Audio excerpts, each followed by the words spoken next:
देखिए, देश के गृह मंत्री श्री अमित शाह जी ने कल पार्लियामेंट के अंदर बोला कि हम मणिपुर पर चर्चा के लिए तैयार हैं। आज चर्चा स्टार्ट होती है और कांग्रेस के गौरव गोगोई बोलते हैं कि आज उन्होंने जो पार्लियामेंट के अंदर बोला वो मैं आपको बताना चाहता हूं। उन्होंने बताया कि मणिपुर के अंदर कम से कम 5000 से ज्यादा घरों को जला दिया गया, सैकड़ों की तादाद में लोगों को मार दिया गया, उसके बहुत सारी हजारों की तादाद में एफआईआर वहां पर हो चुकी है और थाने के थाने वहां लूट लिए गए। थाने के अंदर से हैंड ग्रेनेड और बड़े बड़े हथियारों को लूट लिया गया। मैं पूछना चाहता हूं इसका जिम्मेदार कौन है? सरकार ने अभी तक वहां पर क्या कार्रवाई करी, ये मेरा सवाल है। लेकिन इनके सवालों के जवाब में ऋषिकांत दुबे जो बीजेपी के एक सांसद है वो जवाब देते हैं। वो क्या बोलते हैं हेराल्ड के केस पे कि सोनिया गांधी से जिसे बोलते हैं कि आप राहुल गांधी जी को सेट कर रही है और अपने दामाद को भेंट कर रही है। मतलब सवाल कुछ और जवाब कुछ। सवाल पूछा जाता पश्चिम का, जवाब आता उत्तर का। इस तरीके से आज बीजेपी के सांसद और हमारी जो सरकार है देश की, वो किस तरीके से जवाब दे रही है पार्लियामेंट के अंदर, ये आपसे मैं बताना चाह रहा हूं कि अभी तक मणिपुर के ऊपर इन्होंने कोई कार्रवाई ना तो की है और मणिपुर के ऊपर ना ये कोई चर्चा करने के लिए तैयार है। देश के प्रधानमंत्री अभी तक पार्लियामेंट के अंदर नहीं आए और अभी तक उन्होंने कोई जवाब नहीं दिया।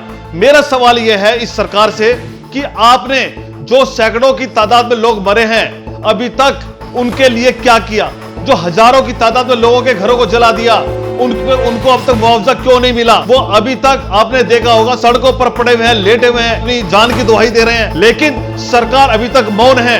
अभी तक मणिपुर के मुख्यमंत्री ने इस्तीफा क्यों नहीं दिया? सरकार ढंग से चर्चा करने के लिए तैयार क्यों नहीं है? कांग्रेस के सांसद अगर आज मणिपुर पे चर्चा चाहते हैं, पार्लियामेंट के अंदर मणिपुर पे बात करना चाहते हैं, लेकिन आप जवाब कुछ और दे रहे हैं। आप बात कर रहे हैं जवाहरलाल नेहरू की, आप बात कर रहे हैं इंदिरा गांधी की, आप बात कर रहे हैं राजीव गांधी की, लेकिन मणिपुर पे बोलने के लिए बीजेपी का एक भी सांसद, बीजेपी का कोई मंत्री, बीजेपी का गृह मंत्री, बीजेपी का प्रधानमंत्री सब मौन है, सब चुप है। एक भी प्रधानमंत्री या क्या नाम बीजेपी के एक भी मंत्री ने अभी तक मणिपुर के ऊपर कोई सफाई नहीं दी है, कोई कार्रवाई नहीं बताई। देश जानना चाहता है उनसे कि मणिपुर के लिए आप क्या कर रहे हैं, लेकिन अभी तक वो चर्चा करने के लिए ढंग से तैयार नहीं है। बात कुछ और बोली जाती है, बात पूछी कुछ और जाती है और बोली कुछ और जाती है। ये मैं आपसे कहना चाहता हूं। आप लगातार, मैं सुबह से टीवी के आगे बैठा हूं, टीवी के आगे पूरा पार्लियामेंट का सेशन देख रहा हूं। लगातार जो विपक्ष के क्वेश्चन है और जो सत्ताधारी पार्टी है उसके जो आंसर है उनमें जमीन और आसमान का फर्क है।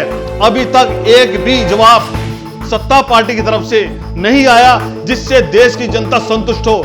मणिपुर के ऊपर इनको बोलना पड़ेगा, मणिपुर के ऊपर इनको चर्चा करनी पड़ेगी, वहां के लोगों की इनको मदद करनी पड़ेगी। वहां के लोगों के लिए इन्होंने क्या किया ये मैं पूछना चाहता हूं। मणिपुर के मुख्यमंत्री ने अभी तक इस्तीफा क्यों नहीं दिया? देश के प्रधानमंत्री का जवाब देना होगा। अगर आप जवाब देने के लिए तैयार नहीं हैं तो प्रधानमंत्री से हम इस्तीफे की मांग करते हैं, तो आपको रिजाइन देना होगा और देश की प्रधानमंत्री की कुर्सी आपको छोड़नी होगी। यह मैं आपसे कहना चाहता हूं। जय हिंद।